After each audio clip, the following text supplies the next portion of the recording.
esa especie de humor que le mete a esos tipos de esos fijos de plantilla, porque hay un momento cuando están como cazando al principio y ya se pone a tararear también, y entonces le mira a él y le hace un baile, y le hace como un gesto, y es como está con una soltura enorme, como diciéndole, tómale el pelo, cuando dice, esas orejas, ¿dónde las he visto yo? Está como de una soltura enorme ella en toda la película.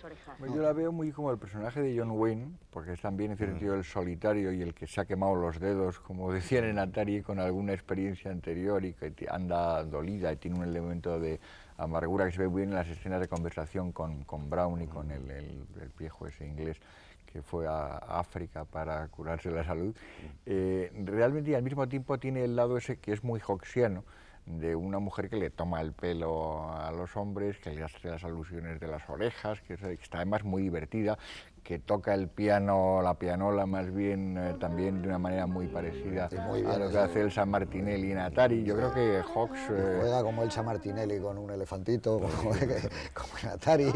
Y es el personaje que tiene comunicación además con todos los animales, curiosamente mucho más que los cazadores o que el científico interesado por los gorilas, la que tiene un contacto con los animales y que se lleva bien con los animales, realmente es el personaje de ella. Yo creo que también es porque hace un retrato de una feminidad enorme, es decir, eso que dices que está muy bien observado, es decir, el mismo trato que tiene con los animales los tiene con todo el mundo y lo tiene con el propio Clark Gable.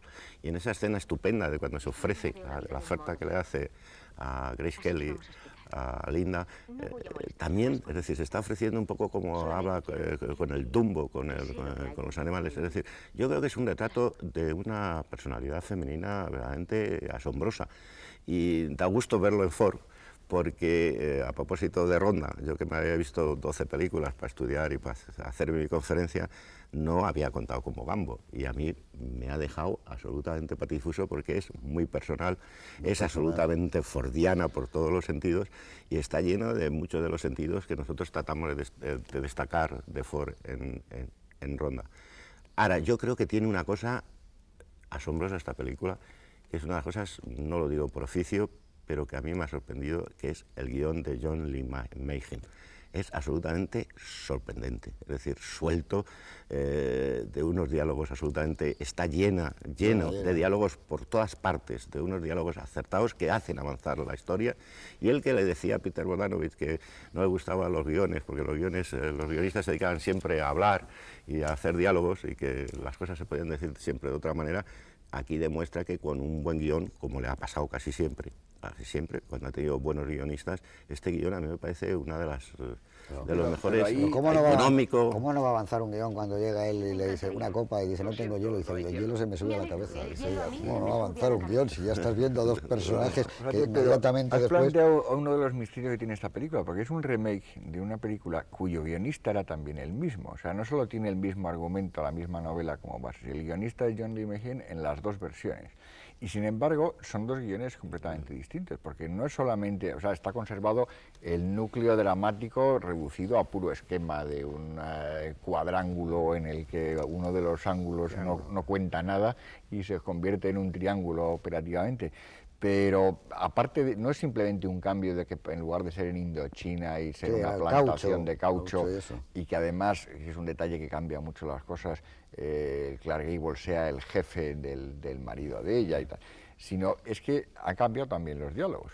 Entonces realmente entre las dos películas hay una distancia muchísimo mayor, que eso es lo que a mí me parece curioso, no es que se parezca tanto a Atari, pero tiene más parentesco con Atari que con la primera versión. Sí, pero el personaje de ella tiene mucho que ver con Sadie Thompson, que entonces se llamaban aventureras, pero claro, visto ahora, como decía Miguel Rubio, es que es de una modernidad enorme, pero este personaje entonces cuando hacen la primera versión, Tierra de Pasión, era todavía más moderno, porque era un personaje desinhibido, que decía lo que pensaba y lo que sentía en todo momento, y yo creo que John Ford lo ha tratado ese personaje yendo de verdad al corazón, porque yo tengo que apuntarlo, cuando ella sale al porche con esa bata transparente y se queda mirando el río y viene el plano del río y luego llega esos primeros planos y ese beso, eso está hecho del mejor Ford, eso es de la altura de calidad cinematográfica enorme. De repente la película se pone con una enorme tensión y con una enorme fuerza, tiene un peso específico, por ahí puedes decir, vamos a ver una historia de amor, y luego él gira, ha pasado esa semana ya, que han estado juntos y entra otra vez con comedia, pero eso demuestra que John Ford era un hombre que tenía el don de poder rodar con todas las posibilidades que ofrece el cine, en comedia, en drama, en melodrama, aventuras, y esta película es un compendio de todo eso. Sí, es una mezcla de todo. Sí, él usa una especie de sistemas como lingüísticos distintos. Lo que es absolutamente maravilloso es la sencillez. Es decir, nadie ha hecho un cine tan sencillo como él. Nadie tan sencillo dentro de un tipo de cine, y por ejemplo en Mogambo, es decir, una película típicamente de esas que hace, que viene después de El Sol en Kentucky.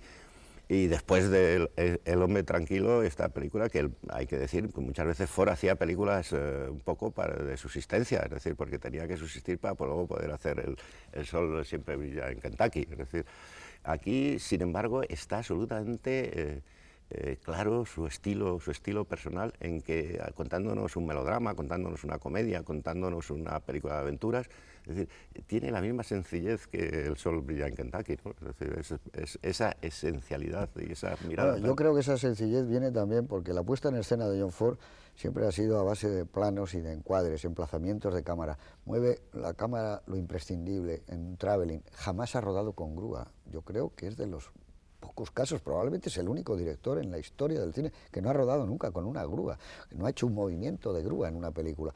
Entonces, lo que produce sencillez es que el ritmo en él es en el cambio de tamaños y entonces todo va a parecer, encaja, no te das cuenta, es eso, ¿cómo se llamaba Truffaut, ¿no? El maestro de la puesta en escena invisible, que eran Howard Hawks y John Ford. Y claro, cuando te das cuenta, cuando miras el reloj, llevas media hora y dices, pero bueno, esto tiene un ritmo vertiginoso y divertido y relajado y algo ocurre aquí, ¿cómo me lo está rodando? Y no te das cuenta.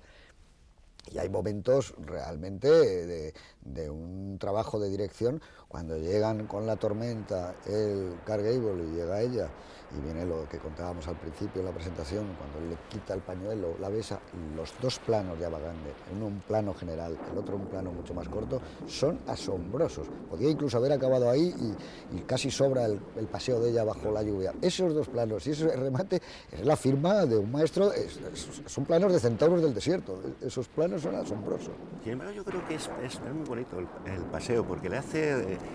te hace sí, claro que es bonito, sentir la sensación de que no va a cejar, es decir, que no se va a dejar vencer. Es decir, es ese momento típico del cine norteamericano y muy típico también de Ford y de Hawks, el momento de reflexión, ¿no? Es decir, ese momento en que todos los personajes fundamentales tienen un momento en que piensan, reflexionan y tú sientes que están pensando, es decir, lo ve mal, está perdida, es decir, ese hombre es el hombre de su vida, luego nos va a contar la historia de lo que le ha pasado, es decir, es su enganche, su raíz, se va a encontrar con todo eso y sin embargo en un simple plano, bajo una tormenta en África, en la noche, después de todo la secuencia anterior, te da la sensación de que Ava Gardner no se va a dejar vencer así como así.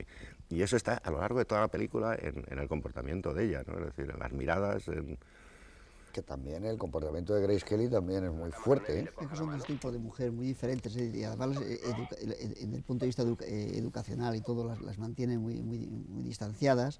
Una representa a la clase alta de Inglaterra, la otra es una chica que yo pienso que podría ser una chica de Brooklyn que ha empezado a dar vueltas por el mundo, con toda la historia que luego cuenta, pero que ese personaje no es nuevo en Ford, ni mucho menos.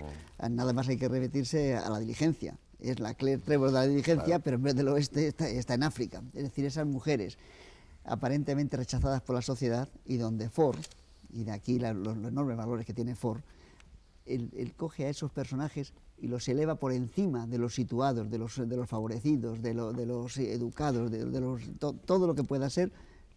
Él va al fondo y saca uno de estos hombres, o una de estas mujeres, un borrachín, una prostituta, una mujer una cabaretera, y de pronto nos la coloca ahí arriba y nos deja... Claro, porque él está del lado siempre de los otros, de los oprimidos, de los En proscritos, de los contra de los perdedores. poderosos. Claro, y además en contra. Claro, como tú dices muy bien, esta chica podía ser Dallas, la de la diligencia, es el, y con una historia, lo que pasa es que es preciosa, la historia esta que llega allí y el Maragall se ha ido, que eso es una historia realmente asombrosa, ¿no? Sí, que eso es nuevo de esta versión, ¿eh? Porque en la otra era una que se fugaba de la policía y se había ido a pasar una temporada ahí aislada. Y además es muy claramente en la primera versión Jean Harlow, como otra parte, también su muy diferente físico hacía más fácil, era una prostituta, mientras que esta te explican minuciosamente que no es esa la cuestión. Bueno, deja ahí en el aire que una vez que pasó aquello, esta chica se ha dedicado ya se dedicaba a tener aventuras Sí, y que a tener tiene sus sus aventuras, historias ¿no? y tal, pero es un poco lo del personaje. A mí